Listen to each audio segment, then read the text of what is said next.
दो कब्रें, अब न वह यौवन है, न वह नशा, न वह उन्माद। वह महफिल उठ गई, वह दीपक बुझ गया जिससे महफिल की रौनक थी। वह प्रेम मूर्ति कब्र की गोद में सो रही है। हाँ, उसके प्रेम की छाप अब भी हृदय पर है और उसकी अमर स्मृति आंखों के सामने। वीरांगनाओं में ऐसी वफा, ऐसा प्रेम, ऐसा व्रत दुर्लभ है, और रईसों में ऐसा विवाह, ऐसा समर्पण, ऐसी भक्ति और भी दुर्लभ। कुंवर रणवीर सिंह रोज बिलानागा संध्या समय जोहरा की कब्र के दर्शन करने जाते, उसे फूलों से सजाते, आंसुओं से सींचते। 15 साल गुजर गए, एक दिन भी नागा नहीं हुआ। प्रेम की उपासना ही उनके जीवन का उद्देश्य था। उस प्रेम का जिसमें उन्होंने जो कुछ देखा वही पाया, और जो कुछ अनुभव किया उसी की याद अब भी उन्हें मस्त कर देती है। इस उपासना में सुलोचना भी उनके साथ होती, जो जोहरा का प्रसाद और कुंवर साहब की सारी अभिलाषाओं का केंद्र थी। कुंवर साहब ने 2 शादियां की थीं, पर दोनों स्त्रियों में से एक भी संतान का मुंह न देख सकी। कुंवर साहब ने फिर विवाह न किया। एक दिन एक महफिल में उन्हें जोहरा के दर्शन हुए। उस निराश पति और अतृप्त युवती में ऐसा मेल, मानो चिरकाल से बिछुद्धे हुए 2 साथी फिर मिल गए हों। जीवन का बसंत विकास संगीत और सौरभ से भरा हुआ आया, मगर अफसोस, 5 वर्षों के अल्पकाल में उसका भी अंत हो गया। वह मधुर स्वप्न निराशा से भरी हुई जागृति में लीन हो गया। वह सेवा और व्रत की देवी 3 साल की सुलोचना को उनकी गोद में सौंपकर सदा के लिए सिधार गई। कुंवर साहब ने इस प्रेमादेश का इतने अनुराग से पालन किया कि देखने वालों को आश्चर्य होता था। कितने ही तो उन्हें पागल समझते थे। सुलोचना ही की नींद सोते, उसी की नींद जागते, खुद पढ़ाते, उसके साथ सैर करते इतनी एकाग्रता के साथ जैसे कोई विधवा अपने अनाथ बच्चे को पाले। जब से वह यूनिवर्सिटी में दाखिल हुई, उसे खुद मोटर में पहुंचा आते और शाम को खुद जाकर ले आते। वह उसके माथे पर से वह कलंक धो डालना चाहते थे जो मानो विधाता ने क्रूर हाथों से लगा दिया था। धन तो उसे न धो सका, शायद विद्या धो डाले। एक दिन शाम को कुंवर साहब जोहरा के मजार को फूलों से सजा रहे थे और सुलोचना कुछ दूर पर खड्डी अपने कुत्ते को गेंद खिला रही थी कि सहसा उसने अपने कॉलेज के प्रोफेसर डॉक्टर रामेंद्र को आते देखा। सकुचाकर मुंह फेर लिया, मानो उन्हें देखा नहीं। शंका हुई कहीं रामेंद्र इस मजार के विषय में कुछ पूछ न बैठे। यूनिवर्सिटी में दाखिल हुए उसे 1 साल हुआ। इस 1 साल में उसने प्रणय के विविधा रूपों को देख लिया था। कहीं क्रीदा थी, कहीं विनोद था, कहीं कुत्सा थी, कहीं लालसा थी, कहीं उच्छृंखलता थी, किंतु कहीं वह सहृदयता न थी जो प्रेम का मूल है। केवल रामेंद्र ही एक ऐसे सज्जन थे जिन्हें अपनी ओर ताकते देखकर उसके हृदय में सनसनी होने लगती थी, पर उनकी आंखों में कितनी विवशता, कितनी पराजय, कितनी वेदना छिपी होती थी। रामेंद्र ने कुंवर साहब की ओर देखकर कहा, तुम्हारे बाबा इस कब्र पर क्या कर रहे हैं? सुलोचना का चेहरा कानों तक लाल हो गया। बोली, यह इनकी पुरानी आदत है। रामेंद्र, किसी महात्मा की समाधि है? सुलोचना ने इस सवाल को उड्ढा देना चाहा। रामेंद्र, ये तो जानते थे कि सुलोचना कुंवर साहब की दाश्ता औरत की लड़की है, पर उन्हें यह ना मालूम था कि यह उसी की कब्र है और कुंवर साहब अतीत प्रेम के इतने उपासक हैं। मगर यह प्रश्न उन्होंने बहुत धीमे स्वर में न किया था। कुंवर साहब जूते पहन रहे थे। यह प्रश्न उनके कान में पड़ डच गया। जल्दी से जूता पहन लिया और समीप जाकर बोले, संसार की आंखों में तो वह महात्मा न थी, पर मेरी आंखों में थी और है। यह मेरे प्रेम की समाधि है। सुलोचना की इच्छा होती थी यहां से भाग जाऊं, लेकिन कुंवर साहब को जोहरा के यशोगान में आत्मिक आनंद मिलता था। रामेंद्र का विस्मय देखकर बोले, इसमें वह देवी सो रही है जिसने मेरे जीवन को स्वर्ग बना दिया था। यह सुलोचना उसी का प्रसाद है। रामेंद्र ने कब्र की तरफ देखकर आश्चर्य से कहा, अच्छा? कुंवर साहब ने मन में उस प्रेम का आनंद उठाते हुए कहा, वह जीवन ही और था प्रोफेसर साहब। ऐसी तपस्या मैंने और कहीं नहीं देखी। आपको फुर्सत हो तो मेरे साथ चलिए। आपको उन यौवन स्मृतियों। सुलोचना बोल उठी, वे सुनाने की चीज नहीं है दादा। कुंवर, मैं रामेंद्र बाबू को गैर नहीं समझता। रामेंद्र को प्रेम का यह अलौकिक रूप मनोविज्ञान का एक रत्न सा मालूम हुआ। वह कुंवर साहब के साथ ही उनके घर आए और कई घंटे तक उन हसरत में डूबी हुई प्रेम स्मृतियों को सुनते रहे। जो वरदान मांगने के लिए उन्हें साल भर से साहस न होता था, दुविधा में पड़ डच कर रह जाते थे, वह आज उन्होंने मांग लिया। लेकिन विवाह के बाद रामेंद्र को नया अनुभव हुआ। महिलाओं का आना जाना प्राय बंद हो गया। इसके साथ ही मर्द दोस्तों की आमदरफ्त बढ़ गई। दिन भर उनका तांता लगा रहता था। सुलोचना उनके आदर सत्कार में लगी रहती। पहले 1-2 महीने तक तो रामेंद्र ने इधर ध्यान नहीं दिया, लेकिन जब कई महीने गुजर गए और स्त्रियों ने बहिष्कार का त्याग न किया, तो उन्होंने एक दिन सुलोचना से कहा, ये लोग आजकल अकेले ही आते हैं? सुलोचना ने धीरे से कहा, हां, देखती तो हूं। रामेंद्र, इनकी औरतें तो तुमसे परहेज नहीं करती हैं तब? सुलोचना, शायद करती हूं। रामेंद्र, मगर वे लोग तो विचारों के बड्ढे स्वाधीन हैं। इनकी औरतें भी शिक्षित हैं, फिर ये क्या बात है? सुलोचना ने दबी जबान से कहा, मेरी समझ में कुछ नहीं आता। रामेंद्र ने कुछ देर असमंजस में पड्डे डियचकर कहा, हम लोग किसी दूसरी जगह चले जाए तो क्या हर्ज? वहां तो कोई हमें न जानता होगा। सुलोचना ने अब की तीव्र स्वर में कहा, दूसरी जगह क्यों जाएं? हमने किसी का कुछ बिगाड़ा नहीं है, किसी से कुछ मांगते नहीं। जिसे आना हो आए, ना आना हो ना आए। मुंह क्यों छिपाएं? धीरे धीरे रामेंद्र पर एक और रहस्य खुलने लगा, जो महिलाओं के व्यवहार से कहीं अधिक घृणास्पद और अपमानजनक था। रामेंद्र को अब मालूम होने लगा कि ये महाशय जो आते हैं और घंटों बैठे सामाजिक और राजनीतिक प्रश्नों पर बहसें किया करते हैं, वास्तव में विचार विनिमय के लिए नहीं बल्कि रूप की उपासना के लिए आते हैं। उनकी आंखें सुलोचना को खोजती रहती हैं, उनके कान उसी की बातों की ओर लगे रहते हैं। उसकी रूप माधुरी का आनंद उठाना ही उनका अभीष्ट है। यहां उन्हें वह संकोच नहीं होता जो किसी भले आदमी की बहू बेटी की ओर आंखें नहीं उठने देता। शायद वे सोचते हैं यहां उन्हें कोई रोक टोक नहीं है। कभी कभी जब रामेंद्र की अनुपस्थिति में कोई महाशय आ जाते तो सुलोचना को बड़ी कठिन परीक्षा का सामना करना पड़ जाता। अपनी चितवनों से, अपने कुत्सित संकेतों से, अपनी रहस्यपूर्ण बातों से, अपनी लंबी सांसों से उसे दिखाना चाहते थे कि हम भी तुम्हारी कृपा के भिखारी हैं। अगर रामेंद्र का तुम पर 16वां आना अधिकार है तो थोड़ी सी दक्षिणा के अधिकारी हम भी हैं। सुलोचना उस वक्त जहर का घूंट पीकर रह जाती। अब तक रामेंद्र और सुलोचना दोनों क्लब जाया करते थे। वहां उदार सज्जनों का अच्छा जमघट रहता था। जब तक रामेंद्र को किसी की ओर संदेह न था, वह उसे आग्रह करके अपने साथ ले जाते थे। सुलोचना के पहुंचते ही यहां एक स्फूर्ति सी उत्पन्न हो जाती थी। जिस मेज पर सुलोचना बैठती उसे लोग घेर लेते थे। कभी कभी सुलोचना गाती थी। उस वक्त सबके सब उन्मत्त हो जाते। क्लब में महिलाओं की संख्या अधिक न थी, मुश्किल से 5-6 लेडियां आती थीं, मगर वे भी सुलोचना से दूर दूर रहती थीं, बल्कि अपनी भावभंगिमाओं और कटाक्षों से वे उसे जता देना चाहती थीं कि तुम पुरुषों का दिल खुश करो, हम कुल वधुओं के पास तुम नहीं आ सकती। लेकिन जब रामेंद्र पर इस कटु सत्य का प्रकाश हुआ तो उन्होंने क्लब जाना छोड़ डाल दिया, मित्रों के यहां आना जाना भी कम कर दिया और अपने यहां आने वालों की भी उपेक्षा करने लगे। वह चाहते थे कि मेरे एकांतवास में कोई विघ्न न डाले। आखिर उन्होंने बाहर आना जाना छोड़ दिया। अपने चारों ओर छलकपट का जाल सा बिछा हुआ मालूम होता था। किसी पर विश्वास न कर सकते थे, किसी से सद्व्यवहार की आशा नहीं। सोचते ऐसे धूर्त कपटी दोस्ती की आड़ में गला काटने वाले आदमियों से मिले ही क्यों? वे स्वभाव से मिलनसार आदमी थे, पक्के यार बाश। ये एकांतवास जहां न कोई सैर थी, न विनोद, न कोई चहल पहल, उनके लिए कठिन कारावास से कम न था। यद्यपि कर्म और वचन से सुलोचना की दिलजोई करते रहते थे, लेकिन सुलोचना की सूक्ष्म और सशंक आंखों से अब यह बात छिपी न थी कि यह अवस्था इनके लिए दिन दिन असह्य होती जाती थी। वह दिल में सोचती, इनकी यह दशा मेरे ही कारण तो है, मैं ही तो इनके जीवन का कांटा हो गई। एक दिन उसने रामेंद्र से कहा, आजकल क्लब क्यों नहीं चलते? कई सप्ताह हुए घर से निकलते तक नहीं। रामेंद्र ने बेदिली से कहा, मेरा जी कहीं जाने को नहीं चाहता, अपना घर सबसे अच्छा है। सुलोचना, जी तो ऊबता ही होगा, मेरे कारण यह तपस्या क्यों करते हो? मैं तो न जाऊंगी। उन स्त्रियों से मुझे घृणा होती है, उनमें एक भी ऐसी नहीं जिसके दामन पर काले दाग न हो, लेकिन सब सीता बनी फिरती हैं। मुझे तो उनकी सूरत से चिढ़ हो गई है। मगर तुम क्यों नहीं जाते? कुछ दिल ही बहल जाएगा। रामेंद्र, दिल नहीं पत्थर बहलेगा। जब अंदर आग लगी हुई हो तो बाहर शांति कहां? सुलोचना चौंक पद्धी।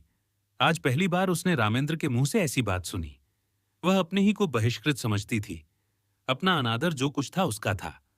रामेंद्र के लिए तो अब भी सब दरवाजे खुले हुए थे। वह जहां चाहे जा सकते हैं, जिनसे चाहे मिल सकते हैं। उनके लिए कौन सी रुकावट है? लेकिन नहीं, अगर उन्होंने किसी कुलीन स्त्री से विवाह किया होता तो उनकी यह दशा क्यों होती? प्रतिष्ठित घरानों की औरतें आती, आपस में मैत्री बढ़ती, जीवन सुख से कटता, रेशम का पैबंद लग जाता। अब तो उसमें टाट का पैबंद लग गया। मैंने आकर सारे तालाब को गंदा कर दिया। उसके मुख पर उदासी छा गई। रामेंद्र को भी तुरंत मालूम हो गया कि उनकी जबान से एक ऐसी बात निकल गई जिसके दो अर्थ हो सकते हैं। उन्होंने फौरन बात बनाई। क्या तुम समझती हो कि हम और तुम अलग अलग हैं? हमारा और तुम्हारा जीवन एक है। जहां तुम्हारा आदर नहीं वहां मैं कैसे जा सकता हूं? फिर मुझे भी समाज के इन रैगे सियारों से घृणा हो रही है। मैं इन सबों के कच्चे चिट्ठे जानता हूं। पद या उपाधि या धन से किसी की आत्मा शुद्ध नहीं हो जाती। जो ये लोग करते हैं वह अगर कोई नीचे दर्जे का आदमी करता, उसे कहीं मुंह दिखाने की हिम्मत न होती। मगर ये लोग अपनी सारी बुराइयां उदारतावाद के पर्दे में छिपाते हैं। इन लोगों से दूर रहना ही अच्छा। सुलोचना का चित्त शांत हो गया। दूसरे साल सुलोचना की गोद में एक चांद सी बालिका का उदय हुआ। उसका नाम रखा गया शोभा। कुंवर साहब का स्वास्थ्य इन दिनों कुछ अच्छा न था। मंसूरी गए थे। यह खबर पाते ही रामेंद्र को तार दिया कि जच्चा और बच्चा को लेकर यहां आ जाओ। लेकिन रामेंद्र इस अवसर पर न जाना चाहते थे। अपने मित्रों की सज्जनता और उदारता की अंतिम परीक्षा लेने का इससे अच्छा और कौन सा अवसर हो सकता था। सलाह हुई, एक शानदार दावत दी जाए। प्रोग्राम में संगीत भी शामिल था। कई अच्छे अच्छे गवैये बुलाए गए। अंग्रेजी, हिंदुस्तानी, मुसलमानी सभी प्रकार के भोजनों का प्रबंध किया गया। कुंवर साहब गिरते पदराते मंसूरी से आए। उसी दिन दावत थी। नियत समय पर निमंत्रित लोग एक एक करके आने लगे। कुंवर साहब स्वयं उनका स्वागत कर रहे थे। खां साहब आए, मिर्जा साहब आए, मीर साहब आए, मगर पंडित जी और बाबूजी और लाला साहब और चौधरी साहब और कक्कद, ईट, मेहरा और चौपद्दा, कौल और हुक्कू, श्रीवास्तव और खरे किसी का पता न था। ये सभी लोग होटलों में सब कुछ खाते थे, अंडे और शराब उड्डाते थे। इस विषय में किसी तरह का विवेक या विचार न करते थे। फिर आज क्यों तशरीफ नहीं लाए? इसलिए नहीं कि छूत छात का विचार था, बल्कि इसलिए कि वह अपनी उपस्थिति को इस विवाह के समर्थन की सनद समझते थे और वह सनद देने की उनकी इच्छा न थी। 10 बजे रात तक कुंवर साहब फाटक पर खट देते रहे। जब उस वक्त तक कोई न आया तो कुंवर साहब ने आकर रामेंद्र से कहा, अब लोगों का इंतजार फजूल है। मुसलमानों को खिला दो और बाकी सामान गरीबों को दिला दो। रामेंद्र एक कुर्सी पर हदबुद्धि से बैठे हुए थे। कुंठित स्वर में बोले, जी हां, यही तो मैं सोच रहा हूं। कुंवर, मैंने तो पहले ही समझ लिया था। हमारी तौहीन नहीं हुई। खुद उन लोगों की कलई खुल गई। रामेंद्र, खैर परीक्षा तो हो गई। कहिए तो अभी जाकर एक एक की खबर लूं। कुंवर साहब ने विस्मित होकर कहा, क्या उनके घर जाकर? रामेंद्र, जी हां। पूछूं कि आप लोग जो समाज सुधार का राग अलापते फिरते हैं वह किस बल पर? कुंवर, व्यर्थ है। जाकर आराम से लेटो। नेक और बद की सबसे बड़ी पहचान अपना दिल है। अगर हमारा दिल गवाही दे कि यह काम बुरा नहीं तो फिर सारी दुनिया मुंह फेर ले। हमें किसी की परवाह न करनी चाहिए। रामेंद्र, लेकिन मैं इन लोगों को यूं न छोड़ूंगा। एक एक की बकिया उधोध कर न रख दूं तो नाम नहीं। ये कहकर उन्होंने पत्तल और सकोरे उठवा उठवाकर कंगालों को देना शुरू किया। रामेंद्र सैर करके लौटे ही थे कि वेश्याओं का एक दल सुलोचना को बधाई देने के लिए आ पहुंचा। जोहरा की एक सगी भतीजी थी, गुलनार। सुलोचना के यहां पहले बराबर आती जाती थी। इधर 2 साल से न आई थी। ये उसी का बधावा था। दरवाजे पर अच्छी खासी भिड्डा हो गई थी। रामेंद्र ने यह शोरगुल सुना। गुलनार ने आगे बढ़कर उन्हें सलाम किया और बोली, बाबूजी, बेटी मुबारक, बधावा लाई हूं। रामेंद्र पर मानो लकवा सा गिर गया। सिर झुक गया और चेहरे पर कालिमा सी पुत गई। न मुंह से बोले, न किसी को बैठने का इशारा किया, न वहां से हिले। बस मूर्तिवत खड्डे रह गए। एक बाजारी औरत से नाता पैदा करने का ख्याल इतना लज्जास्पद था, इतना जघन्य कि उसके सामने सज्जनता भी मौन रह गई। इतना शिष्टाचार भी न कर सके कि सबों को कमरे में ले जाकर बिठा तो देते। आज पहली ही बार उन्हें अपने अधपतन का अनुभव हुआ। मित्रों की कुटिलता और महिलाओं की उपेक्षा को वह उनका अन्याय समझते थे, अपना अपमान नहीं। लेकिन यह बधावा उनकी अबाध उदारता के लिए भी भारी था। सुलोचना का जिस वातावरण में पालन पोषण हुआ था वह एक प्रतिष्ठित हिंदू कुल का वातावरण था। यह सच है कि अब भी सुलोचना नित्य जोहरा के मजार की परिक्रमा करने जाती थी, मगर जोहरा अब एक पवित्र स्मृति थी, दुनिया की मलिनताओं और कलुषताओं से रहित। गुलनार से नातेदारी और परस्पर का निबाह दूसरी बात थी। जो लोग तस्वीरों के सामने सिर झुकाते हैं, उन पर फूल चढ़ाते हैं, वे भी तो मूर्ति पूजा की निंदा करते हैं। एक स्पष्ट है, दूसरा सांकेतिक। एक प्रत्यक्ष है, दूसरा आंखों से छिपा हुआ। सुलोचना अपने कमरे में चिक की 8 डांड में खद्दी रामेंद्र का असमंजस और क्षोभ देख रही थी। जिस समाज को उसने अपना उपास्य बनाना चाहा था, जिसके द्वार पर सिजदे करते उसे बरसों हो गए थे।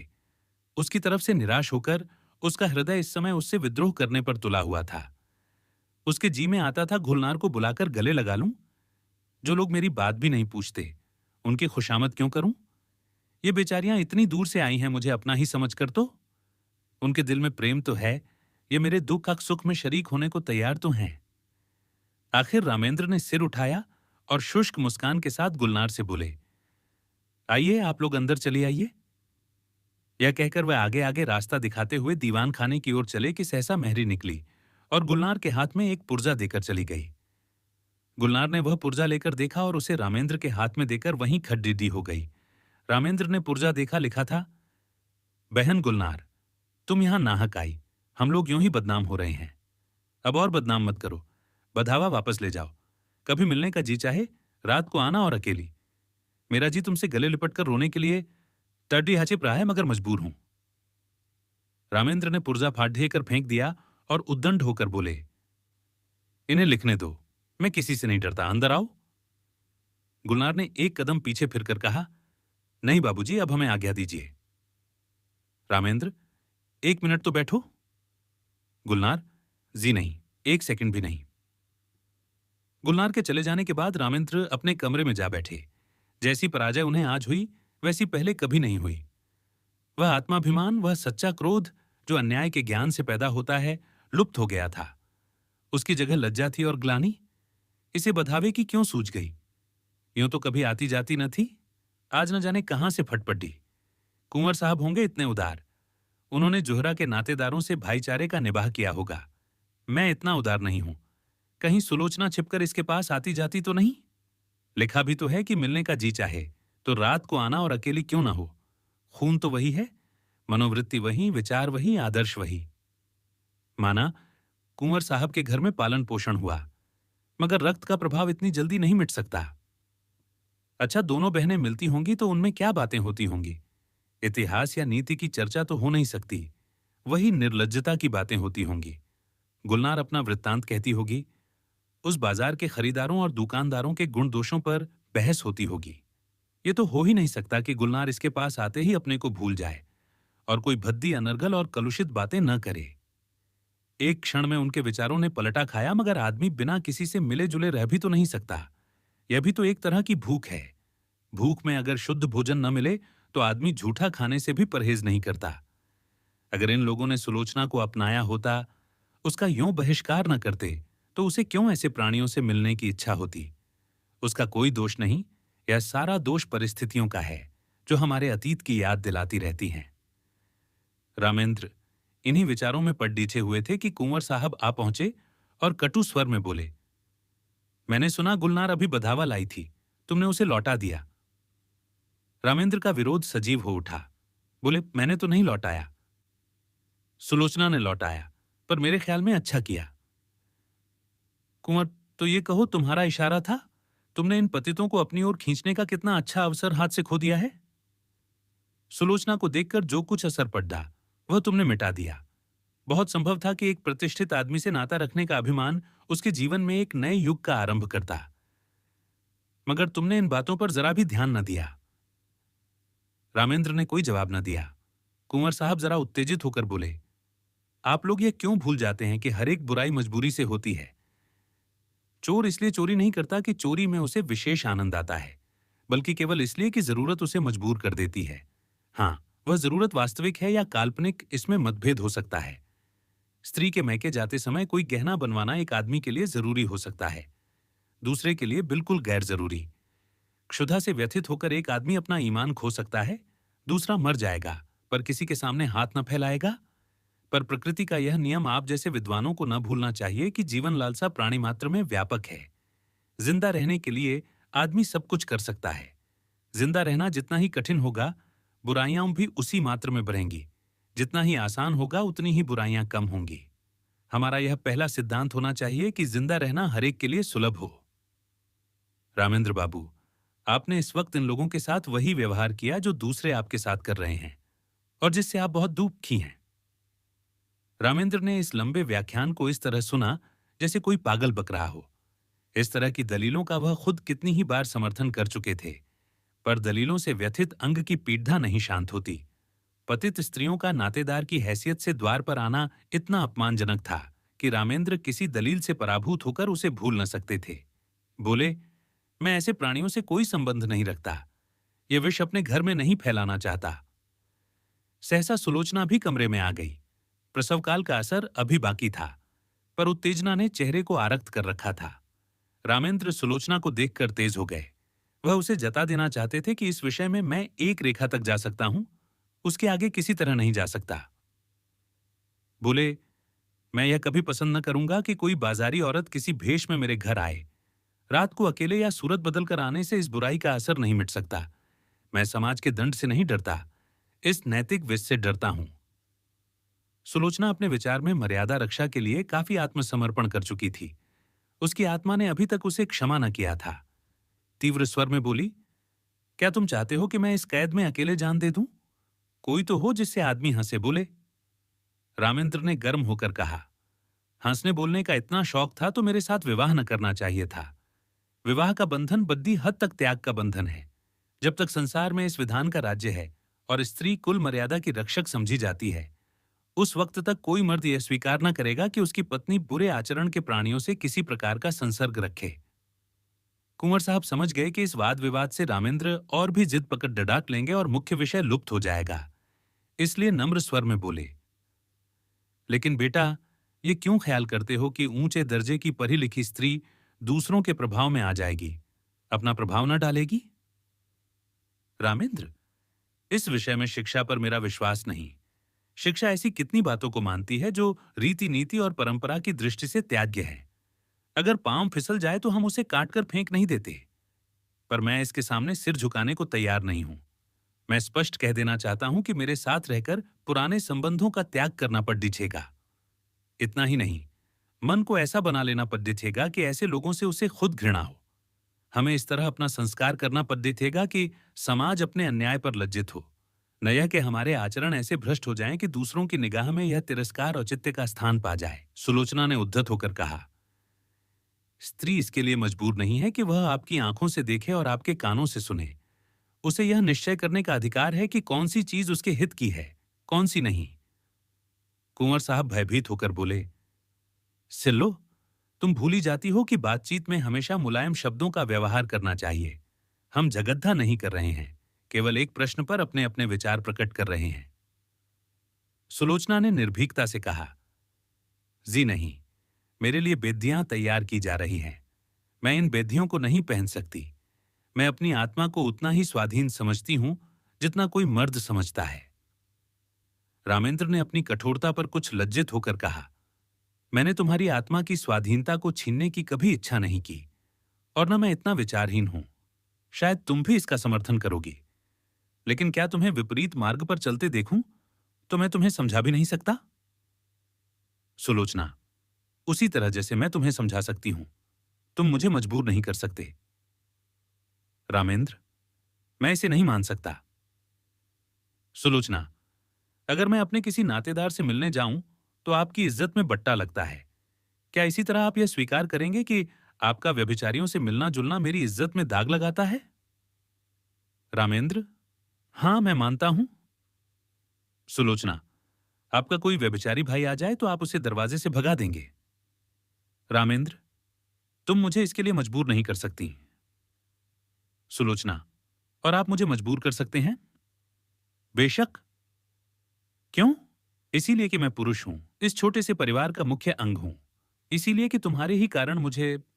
रामेंद्र कहते कहते रुक गए, पर सुलोचना उनके मुंह से निकलने वाले शब्दों को ताड़ गई। उसका चेहरा तमतमा उठा, मानो छाती में बरछी सी लग गई। मन में ऐसा उद्वेग उठा कि इसी क्षण घर छोड़ कर सारी दुनिया से नाता तोड़ कर चली जाऊं और फिर इन्हें कभी मुंह न दिखाऊं। अगर इसी का नाम विवाह है कि किसी की मर्जी की गुलाम होकर रहूं, अपमान सहन करूं, तो ऐसे विवाह को दूर ही से सलाम है। वह तैश में आकर कमरे से निकलना चाहती थी कि कुंवर साहब ने लपक कर उसे पकड़ डियाच लिया और बोले, क्या करती हो बेटी, घर में जाओ। क्यों रोती हो? अभी तो मैं जीता हूं, तुम्हें क्या गम है? रामेंद्र बाबू ने कोई ऐसी बात नहीं कही और न कहना चाहते थे। फिर आपस की बातों का क्या बुरा मानना। किसी अवसर पर तुम भी जो जी में आए कह लेना।